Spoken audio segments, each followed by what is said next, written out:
Okay, so let's derive the equation of motion of an electric motor with an eccentric mass.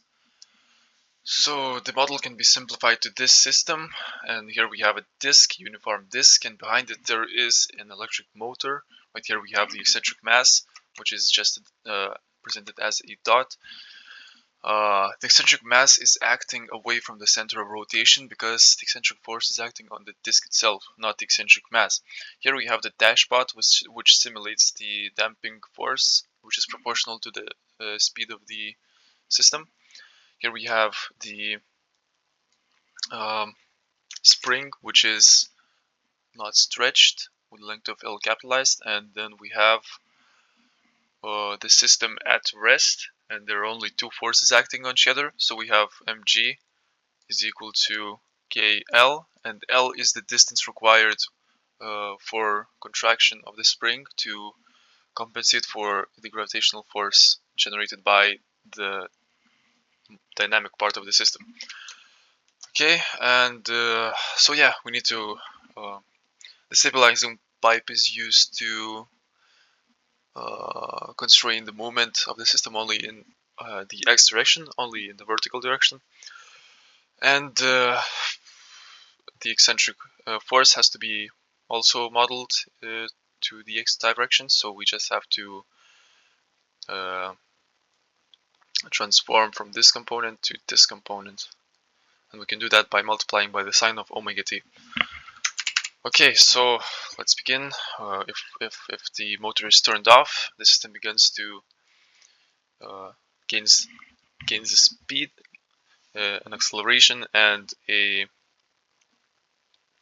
displacement x, as you can see right here. This is the displacement. So what we have is mg minus kl plus x minus cv plus mr omega squared sine omega t is equal to ma by Newton's second law. And here a lot of explanations of the eccentric mass miss this part. So if we expand this, we have mg minus kl minus kx minus cv plus mr omega squared sine omega t is equal to ma. And here, as you can see, the kl is just simply equal to mg, so we can cancel these out. And we can fix this so that it looks a little better. So then we have, oh wait, and ma is, yeah, okay, so it's good. Okay, so then we can model this by saying that ma plus kx plus cv is equal to r omega squared sine omega t. Okay, then we can transform this into the differential form. So we have d squared x over dt squared plus maybe let's just swap this. Let's make it here.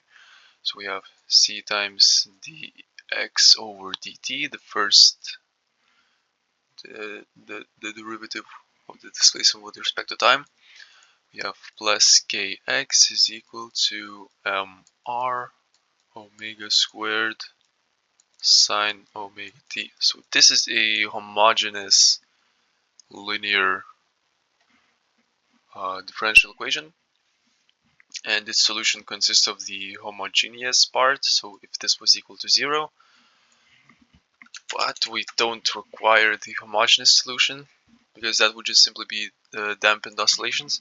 So what we require is the particular solution. So with this combined, so how do we solve this? Well, the method for solving this is just to basically guess, to use the ansatz that is something like that method, and that's method. So what we basically do is we guess that the solution would be x is equal to the imaginary part of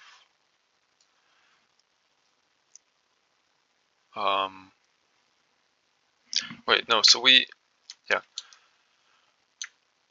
so imaginary part of a e to the I omega t e I omega t,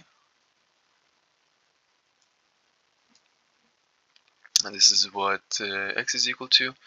And if we just transform it to z, so z would be, if we just substitute z over x, so then it would be a e I omega t. And how do you come to this conclusion? Well, it's a guessing method, so you can't really explain it, but you can observe it, since when you're dealing with rotational motion, complex analysis can help tremendously. So if we actually expand this to the Euler's form, there will be a sine component, so that's why we're taking the imaginary part, so it can be spotted, this method. Okay, so then if we change it to the imaginary form, we have z1 dot plus kz is equal to mr omega squared e I omega t. Yeah, so we're basically expanding the sign into another dimension, you could say that. Okay, so now what we do is we just substitute this z into the equation. So what we have is, and you can see that easily, the first derivative is just so we have m times a omega squared, and then we would have I squared, but I squared is just -1, so we can write this as minus. Okay, so we have omega squared, then we can write this as, okay, so then we have c times I omega, wait, no, I forgot to write e I omega t. Okay, so then we have c I omega e to the I omega t, right? Yeah, then we have k e to the I omega t is equal to mr omega squared e to the I omega t. And you can basically see how this method is so useful and so elegant. These all cancel out, and what we're left with is simply minus ma. Okay, we can skip these steps. We can just simply wait. I skipped the amplitude right here. Amplitude. Yeah. So we can skip these steps. We can just simplify this expression and express a already. Okay, so what we have is a is equal to mr omega squared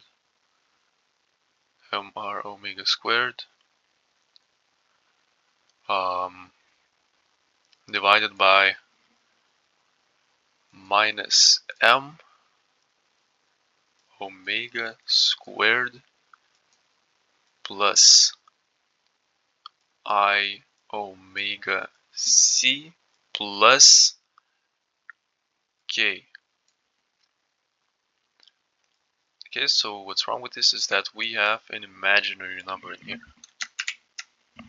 We could keep it this way, I would say that this actually looks better, but we're gonna simplify it even more. So we're searching for the imaginary part of this, right? And not exactly this, but we're gonna substitute this a right here. Let's do that. So then we have x is equal to e. Okay, so we have this. Can I copy it?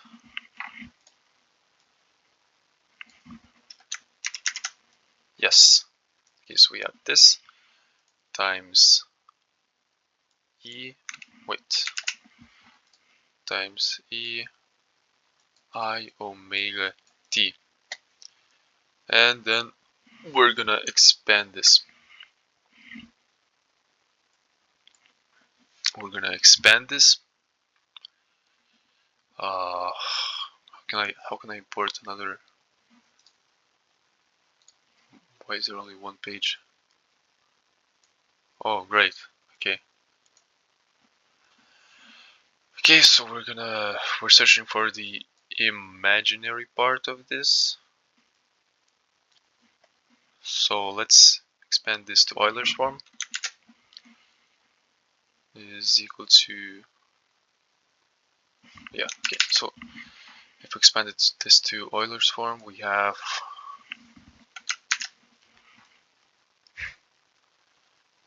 this times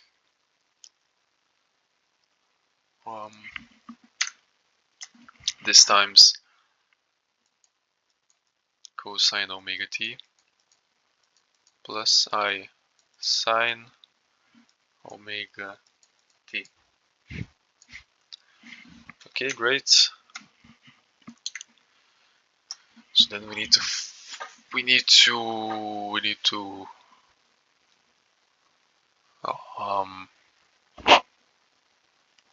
what we need to do is just express this in terms of the imaginary and the real parts. So how we're gonna do that is okay, so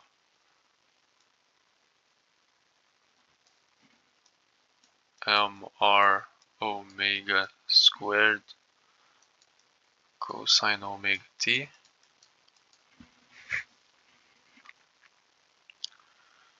plus mr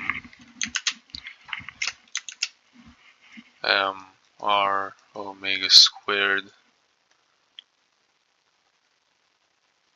I sine omega t. And how do you rationalize this is that you multiply the denominator by the complex conjugate of whatever this is. Okay, so then we have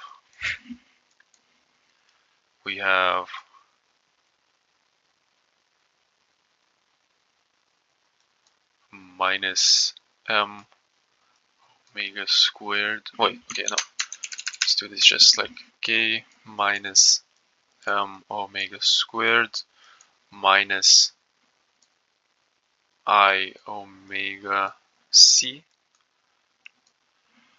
And then in the denominator we have is k minus m omega squared minus plus omega c squared. Okay, let's expand this.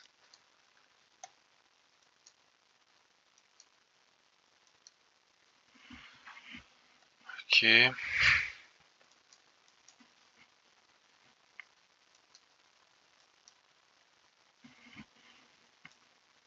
It does not let me expand it more. Okay, so then we multiply.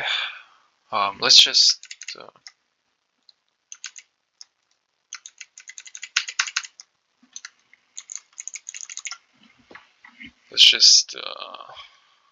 do this right over here.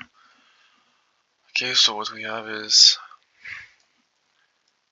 k minus m omega squared plus omega c squared. Then we have mr omega squared. Oh my god, okay, this is too much calculation. Okay. Whoa. Okay, so I'm gonna cheat a bit because I don't want to do all the algebra. So here's the expression. Here's the real part, but this is the equation of motion. It's unsimplified. So the simplified version is right here. No,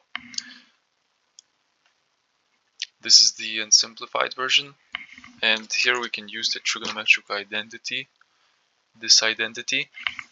But if we just substitute this instead of this, then well, you can see that the value will be highest when this value is the highest, and so when a sign is highest, it's equal to 1. So this will be 1. So we can just substitute a squared plus b squared in this equation instead of this expression, and we can see that a will be minus omega squared m plus k, and b will be just omega. Okay, so let's do that. So then the amplitude will be mr omega squared divided by minus omega squared m plus k squared plus omega c squared.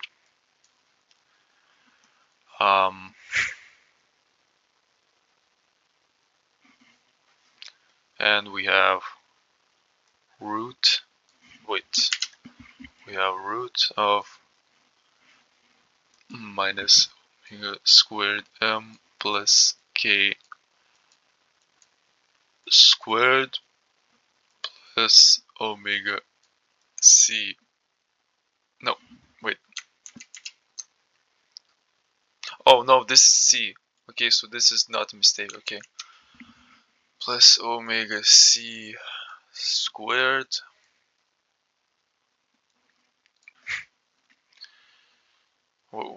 Okay, so we can observe that the denominator is the same as the expression in the root, and this can be simplified to the final version of, well, not final yet, but mr omega squared divided by, wait,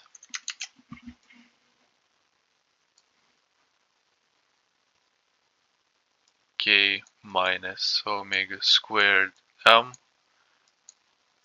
squared plus omega c squared. And this is a good form if you're taking into account the picture, if you care about the picture, but it's not the most general form.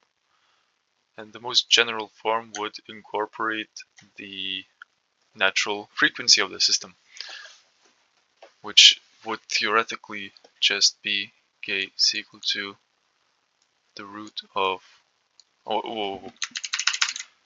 omega 0. The natural frequency would be root of k over m. I mean m over k. Okay. If we substitute, okay, so then we can substitute this over the k, and k would then be equal to 2 pi. Wait, no. Okay, k would be equal to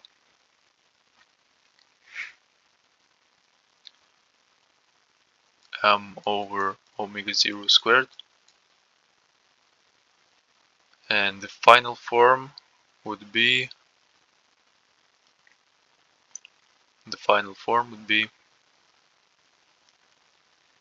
A is equal to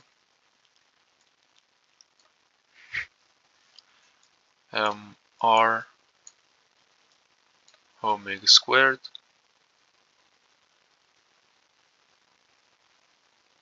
over M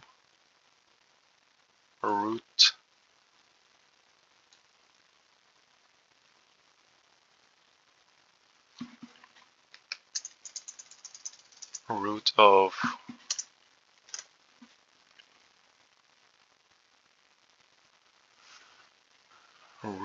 of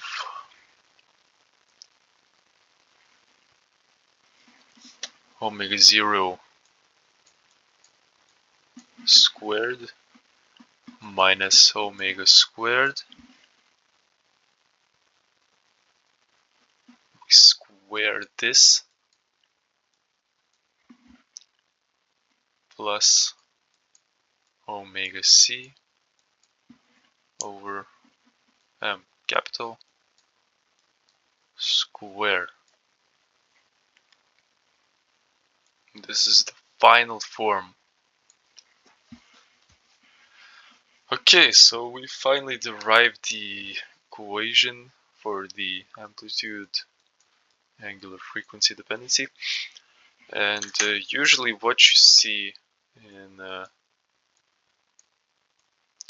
usual representation of force vibrations, this term is simply expressed as F0, and this is for systems for which the force that affects them is independent of the system itself. So right here we can see that in the numerator we have omega, and omega is like a factor of this, and omega affects the distribution of the system greatly. Okay, so if we were to plot A from omega for the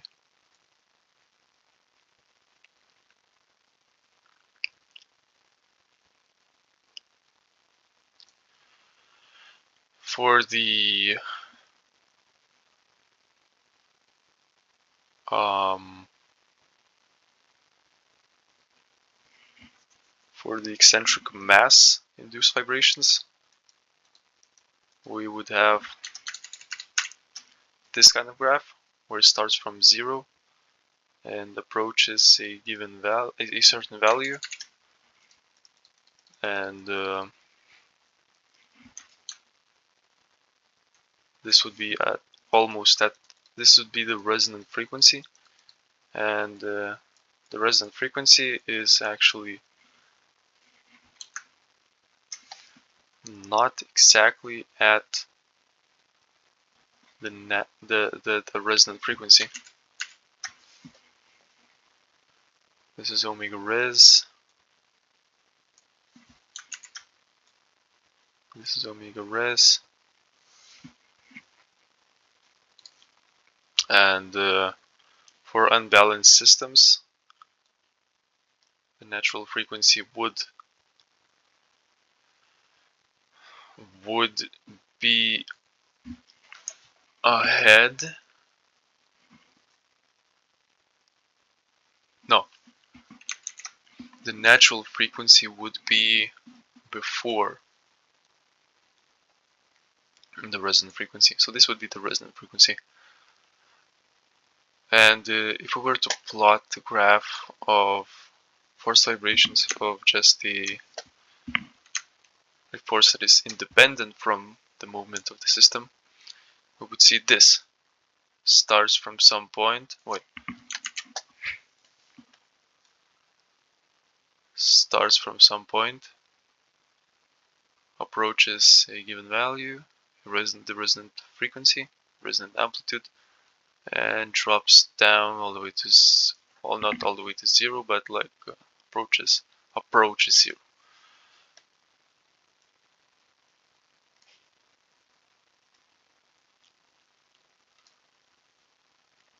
And differently from the eccentric mass, the natural frequency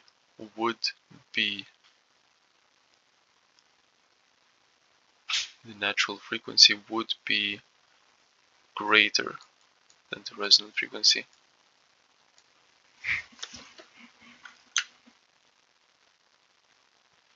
Okay, so that's it.